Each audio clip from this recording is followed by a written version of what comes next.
A long time ago, I came across Bartleby the Scrivener by Herman Melville. My English teacher didn't offer any help in interpreting the story or its enigmatic central figure, Bartleby, who would calmly refuse to perform even the smallest task with a simple phrase. Instead, he let a room full of 16-year-olds grapple with the story and its meaning on their own. It was a good read, but not erotic at all, which, I'm afraid, ties it to my story. Bartleby and his peculiar civil disobedience never fully left my mind, so one fine day, I decided to weave it into one of my stories. That day has come. My story shares no common characters or plot with the original. I simply borrowed Melville's central quote and applied it to a situation involving a loving wife. I apologized to Herman Melville. It was on a Friday morning when my wife calmly informed me that she was going on a date that evening after work and would probably return only the next day.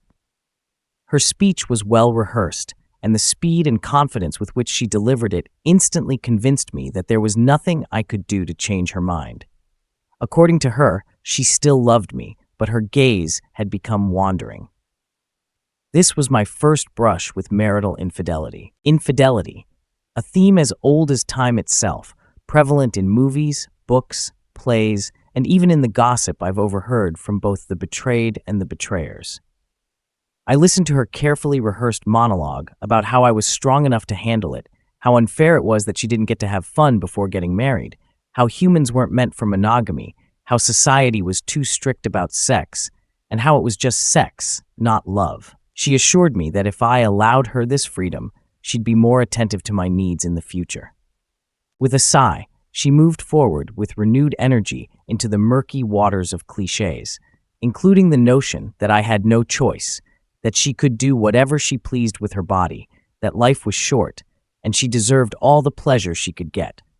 She emphasized that she had the right to satisfy her curiosity about various colors, shapes, tastes, and sizes of male endowment.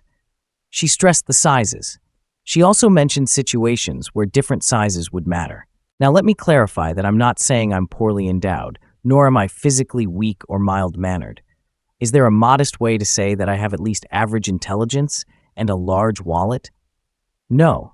Well then know that I am a rocket scientist, and my job has made me obscenely wealthy.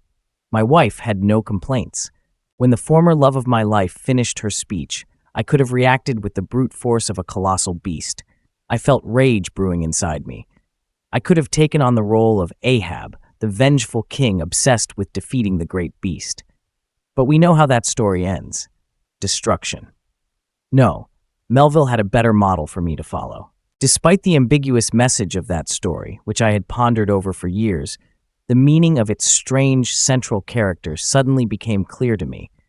When my wife asked me to kiss her goodbye, I mentally thanked Herman Melville for the lesson from Bartleby. I would prefer not to. We've all seen jaws drop. Life has a way of throwing moments at us so bizarre that they leave us utterly speechless. My wife's jaw dropped. Her mouth grotesquely gaped open. I wanted to continue with a tirade about morality, vows, and expressions of devoted love, or perhaps threats of severe retribution. But somehow, the simple phrase, "I would prefer not to," sufficed. Often, people possess a strength they underestimate, a strength they rarely recognize as such. It is the gift of self-control. There is power in control. I would prefer not to. That was my control over the situation. Of course, after I exercised this control, I was treated to a new tirade about how I wasn't respecting her needs, about my immature resentment, about this and that, and she ended with, "You'll have to accept my decision or do without me." I would prefer not to. I noticed a crack in her armor. She began to falter slightly, trying her best to appear resolute. I didn't threaten her. I didn't beg. I didn't cry. I didn't explode with indignation. Then she began to negotiate. She promised not to stay out all night on her first date. Instead, she would come home and assure me of her deep love for me, allowing me to reclaim her body. I would prefer not to. This stunning phrase was repeated. My wife shifted from being a gentle lover to an attorney she might never become. She had as much trouble passing the bar exam as she did dealing with me, her husband. I'm sure she didn't recall one of her classes in law school a year before we got married. At that time, the whole class drafted prenuptial agreements for personal use. She took it very seriously then, and the contract was duly signed, notarized, and legally binding. When she launched into her next tirade about how, if I wanted a divorce, she would take my house, my bank account, and even my trust fund, and eventually she would be having sex with whomever she wanted. Whenever she wanted, in my house, in my bed, and I would be paying for it, I had a simple response: I would prefer not to. That evening, she didn't return for me to reclaim her body. She didn't come home on Saturday afternoon or Saturday evening. The sun was just setting on Sunday evening when she dragged herself into the house, looking as though a wild beast had just chased her up the rocks.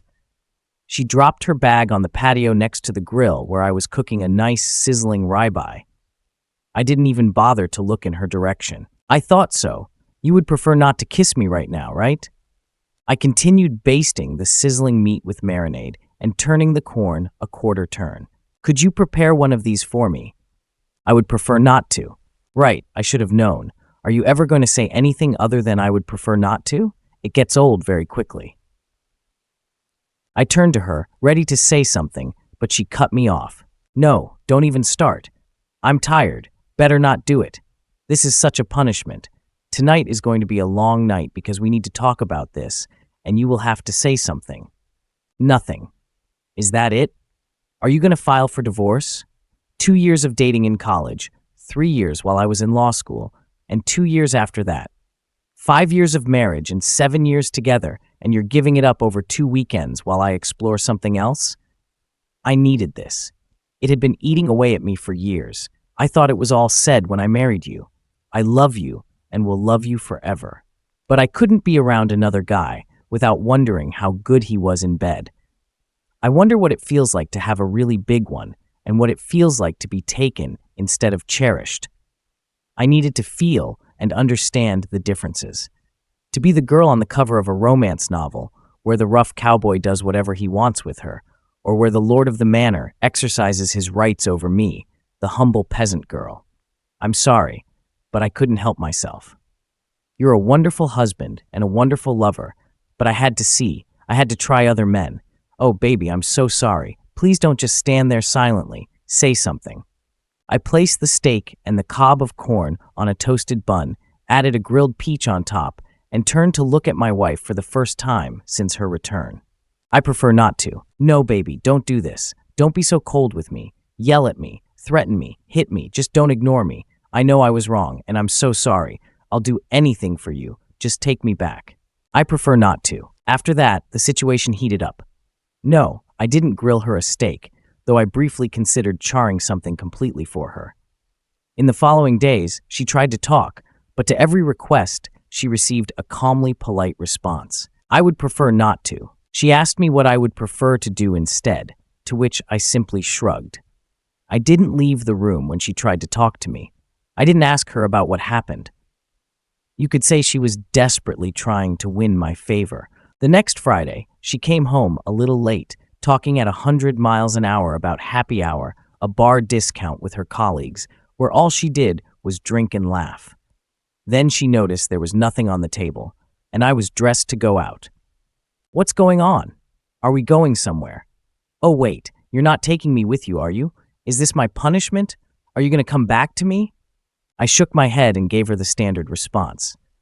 I would prefer not to, and I left. I went to have dinner with my parents, who had come to town for the weekend. I put them up at the Hilton by the river because I didn't want to involve them in our home drama. Of course, they already knew everything and were happy to have a wonderful evening with dinner on a river cruise. I returned home at 11:30 p.m., still looking like $1,000,000. I was greeted by my crying wife. I went to bed. I don't know what was going through her mind, but the next morning, I woke up to the smell of breakfast she had prepared. This time, my wife didn't ask me anything before speaking. Last night was awful. You left without me, and I stayed home alone. I couldn't shake the thought that you were in town with another woman. I felt so terrible. Now I understand how you must have felt when I was gone all weekend. If I ask you a question, will you answer me honestly? Were you with another woman? Considering that I met with both my parents, and my mom is definitely a woman, I honestly replied, yes. Mixed emotions were reflected on her face. She now knew that I had met with another woman the previous evening, which filled her mind with anxiety. On the other hand, I had said something else, something new. It turned out to be a good conversation. I had breakfast and, taking my golf clubs, left. My father and I played golf. He was over 60, but he hit the ball as if he were in his prime. In his time, my father received an award for community service for coaching the Special Olympics at the local level for many years and then working as the state team director. During the game, we talked about everything except my marriage. I returned home just in time to take a shower and dress for dinner. My wife approached me as I was coming down the stairs and heading to the garage. She saw me in a tuxedo, and I took special pleasure in seeing her tonsils when her jaw dropped. She must be really special to deserve a night worthy of a tuxedo. I nodded. Darling, I must say that no one compares to you when you dress like this. All our anniversary dinners were unforgettable. She's a lucky girl. Whoever she is, I suppose you don't want to share with me. I would prefer. No. Well, I understand. I understand that I messed up. I understand that I pushed you aside and then spent the weekend humiliating you. I never should have done that. My wife's account of her weekend. I will always regret this. Friday's date brought me a burger from a fast food joint on the way to a concert. He told me we had great seats, so I dressed. Well, you saw me. I looked cute. It turned out that our seats were so far from the stage that I couldn't see the performers even with binoculars, and he made me buy the beer. Well, I drove all the way. It was my car, it was my gas, and then I bought dinner. In short, my first date on my big adventure was with the cheapest jerk in the state. On the way home, he started groping me. So when we got to our neighborhood, I waited until he stopped at a red light at an intersection, jumped out of the car, and went to a restaurant where a blues band was playing.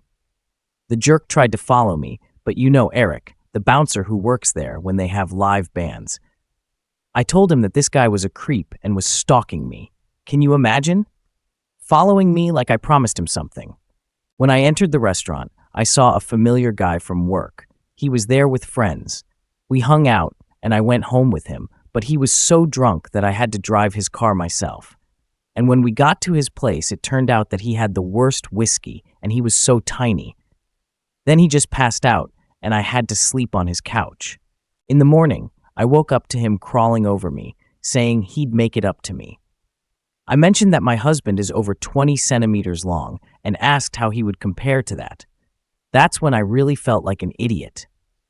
Instead of looking at things clearly and finally appreciating what I had at home and coming back to you, I decided that I needed to affirm my femininity and sexuality. So I went to a bar. I was about to sleep with some guy, but then his wife burst in. She was furious, her face red. To throw her off the scent, I slapped him and yelled, "You're married?" Ironically, I hadn't taken off my rings. Then I went to the Clam Shack bar on the beach. There, a man approached me, flirting like crazy. He was so charming. He kept the conversation going. He could look me in the eyes instead of just ogling my body. I was about to fall for his charm when two small children ran up to the table, shouting, "Grandpa, Grandpa!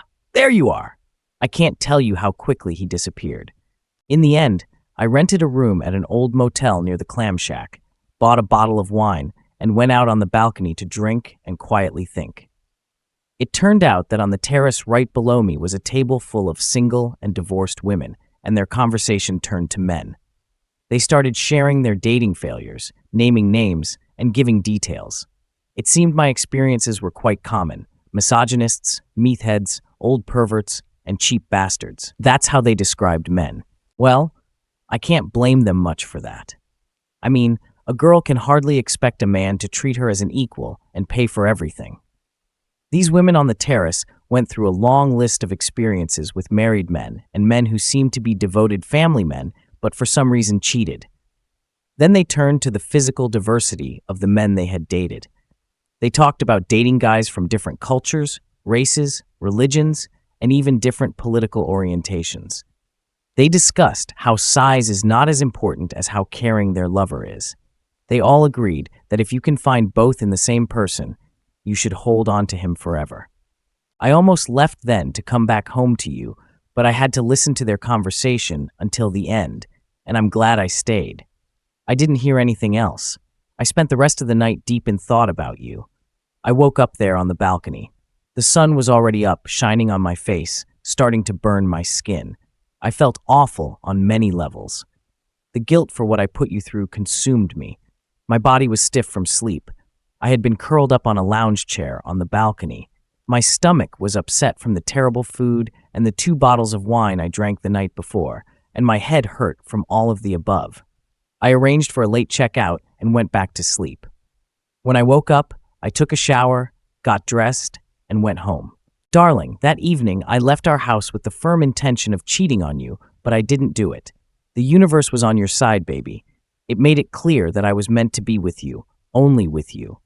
Please forgive me. Please let me stay your wife. Please, let's forget about my mistake and return to our happy life. Please. Her eyes filled with tears. I felt sorry for her. What I didn't feel was love. I looked into those eyes, the eyes of the woman I had loved for so long, and gave her my answer. I would prefer not to. I didn't tell her that the other woman I met with was my mother. I didn't tell her whether I believed her sad story about how her dreams fell apart that weekend. I told her I loved her because I wasn't sure if I did. I didn't say anything else. She didn't give up. She tried to win back my heart while I managed to avoid her by traveling for work or staying in the city after a long day. I responded to her questions only with nods, nodding yes or shaking my head no, but nothing more. I slept in another room. I ate at different times than she did. Eventually, she got tired of the struggle. We never got divorced, but she eventually moved to another place. I think that someday I'll put an end to it, but for now, I would prefer not to. Thank you for being with us and listening until the end. If you found it interesting, please subscribe, give us a like, and leave your comments. And we'll see you next time.